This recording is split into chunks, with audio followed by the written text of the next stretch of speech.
Multiply করে আমরা second টার্মটা পাচ্ছি। হ্যাঁ, সেকেন্ড টার্মের সঙ্গে কত মাল্টিপ্লাই করে থার্ড টার্মটা পাচ্ছি? হ্যাঁ, তাহলে ওটা হচ্ছে কমন রেশিও।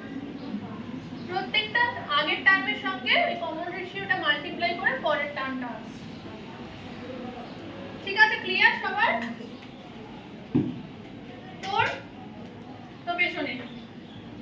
আচ্ছা, এবার যদি আমি যেই ছবিটা ছিল এখানে একটাই ক্যাপাসিটেন্স আছে, সরি একটা ক্যাপাসিটেন্স কম আছে, তিনটে ক্যাপাসিটেন্স আছে, তখন আমি বললাম যে এটা একটু কঠিন হবে। কেন বললাম? কমন রেশিওটা।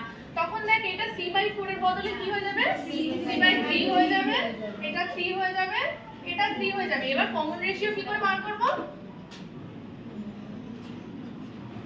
এবার কমন রেশিও কি করে বার করব? কমন রেশিও বার করা এবার খুব মুশকিল। সুতরাং আমি এই ফর্মুলা অ্যাপ্লাই করে